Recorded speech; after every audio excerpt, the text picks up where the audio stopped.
KBS2 주말 드라마 독수리 오형제를 부탁해 3회가 방송됐습니다. 3회에서는 남편의 상을 치르는 광숙과 독수리 형제들이 안타까운 모습이 그려졌는데요.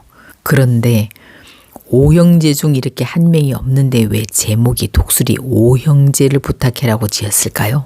독수리 사형제를 형수에게 부탁해라고 해야 맞는 것 같은데 혹시 장수의 자리에 다른 인물이 오는 걸까요? 구독과 좋아요 부탁드리면서 3회 리뷰 시작하겠습니다. 지난 2회에서는 광숙의 달콤한 신혼생활이 예상치 못한 비극으로 끝났습니다. 결혼한 지 열흘 만에 남편 장수를 교통사고로 잃고 한순간에 미망인이 된 광숙. 3회에서는 남편을 떠나보내는 광숙의 힘겨운 모습이 안방극장을 눈물바다로 만들며 시청률을 끌어올렸죠. 또한 결혼한 지 열흘밖에 안 됐는데 상주 노릇을 하고 있는 딸이 안타까워 친정엄마 공주실은 딸을 집으로 데려가려고 합니다. 딸을 걱정하는 엄마의 마음도 이해는 되죠. 광숙은 과연 어떤 선택을 하게 될까요? 한편 빈소에는 오흥수가 잘 나갈 때 그의 팬클럽 회장이었던 미상훈 원장 지옥분이 회원들과 함께 왔는데요. 옥분은 조문 후에도 가지 않고 남아 허들의 일을 도우며 은근히 속마음을 드러냅니다. 또한 천수의 동창 편의점 사장 문미순도 찾아왔는데요. 오랜만에 만난 두 사람은 서로 현 상황을 숨기며 잘 살아가고 있는 척을 합니다. 앞으로 이 두 사람이 어떤 계기로 마음을 털어놓으며 가까워지는지 궁금해지는 대목입니다. 장례를 치르면서 형제들은 서로 몰랐던 아픔들을 알게 되는데요. 천수는 2년 전 증권회사에서 해고돼 백수가 된 상태임을 고백하고 한국대 교수인 모범생 범수는 현재 싱글 대디가 되어 살고 있다는 사실을 알게 됩니다. 또한 장수를 잃은 형제들은 독수리 술도가 운영을 두고 심각한 의견 다툼을 하지만 결국 현실적으로 봤을 때 술도가를 포기하는 게 합리적이라는 결정을 하게 됩니다. 한편 광숙의 친정엄마 주실은 딸을 데려가려 하지만 광숙은 결혼했으니 이 집 귀신이 되겠다며 끝내 거부합니다. 이에 주실은 셋째 범수에게 설득해 보내주길 부탁하고 독수리 형제들은 광숙에게 돈 봉투를 건네며 새 출발을 하라고 말하며 보냅니다.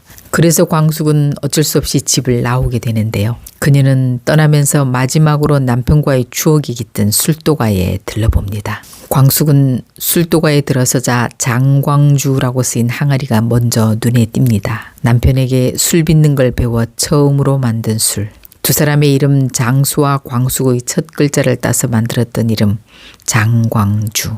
광숙은 그 항아리를 어루만지며 장수와 함께했던 시간을 그리워하는데요. 아무래도 이 장광주가 쓰러지려는 독수리 술도가를 다시 일으킬 듯합니다. 광숙은 장광주를 한 잔 두 잔 맛보다 결국 술에 취해 술도가에서 잠들어 버리는데요. 다음 날 아침 광숙을 발견한 형제들은 깜짝 놀라게 됩니다. 과연 광숙이 앞으로 독수리 술도가에서 어떤 일을 벌이게 될지, 시동생들과는 끝까지 관계를 이어나갈 수 있을지 다음 내용이 궁금해집니다. 그런데 광숙과 동석은 왜 자꾸 부딪히는 걸까요? 남편을 떠나보낸 슬픔에 정신이 없는 광숙은 납골당에서 계단을 내려오다 휘청이며 넘어질 뻔했는데요. 그때 마침 부인의 생일을 기억하고 그 납골당에 온 동석이 넘어지려는 광숙을 본능적으로 안으며 위험에서 막아냅니다. 정신없는 광숙은 고맙다는 말도 없이 지나가 버리고 내려오는 무게를 준비 없이 고스란히 안았던 동석은 허리를 삐게 됩니다. 동석은 며칠 전 웨딩드레스 입고 해맑게 웃던 신부 광숙이 상복을 입고 있는 걸 보고 의아해합니다. 한편 동석은 광숙이 떨어뜨리고 간 USB를 통해 자신이 광숙의 드레스를 밟았다는 사실을 알게 됩니다. 그런데 장수의 사망으로 독수리 술도가의 재정 상황이 악화되자 이를 기회로 삼으려는 인물이 등장하는데요. 바로 신라주조의 독고탁. 그는 젊은 시절 독수리 술도가에서 일하다 프리미엄 전통주에 제멋대로 첨가물을 넣었다 들켜 쫓겨났습니다. 이렇게 쫓겨난 그가 나와서 그 비법을 가지고 신라주조를 창업해 성공한 듯한데요. 그는 재정이 악화된 독수리 술도가를 더욱 궁지에 몰아넣어 자신이 인수하려는 계략을 세우는 것 같은데요. 독고탁의 계략은 성공할까요? 그런데 독고탁과 장미의 과거가 정말 궁금해집니다. 특히 장미에는 술도가와 관련된 이야기만 나오면 눈가가 촉촉해지는 모습을 볼 수 있는데요. 그녀가 가진 비밀이 뭘까요? 술도가 형제의 4명 중 1명이 그녀의 아들인 것 같은데 과거 무슨 사연이 있었길래 그 아이를 술도가에 버린 걸까요? 다음 회 예고를 보면 오빠를 보러 진해로 내려간 한봄은 어떤 한 남자에게 끌려가는데요.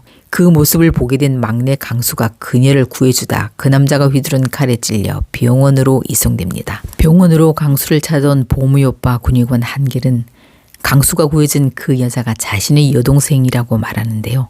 이렇게 강수와 한보험의 인연이 시작되는 듯합니다. 또한 술도가는 넘어갈 위기에 처하는 듯한데요. 장수의 사고 후 독수리 술도가 거래처들은 선수금을 받기 위해 술도가를 찾아와 항의하고 이를 본 광숙은 술도가를 지켜야겠다는 결심을 하게 됩니다. 또한 동석은 광숙이 요구한 드레스 수선비 200을 주려고 연락하고 이때 동석은 자신이 허리를 삐끗하게 된 사연을 말해주며 약값을 요구해 두 사람이 다시 만나게 되는 빌미가 되는 듯합니다. 앞으로 광숙이 술도가를 어떻게 일으키고 시동생들과는 어떻게 지내게 될지, 또 가까워지기 어려울 듯한 남자 동석과 어떻게 사랑을 시작하게 될지 여러분의 생각도 댓글로 남겨주세요.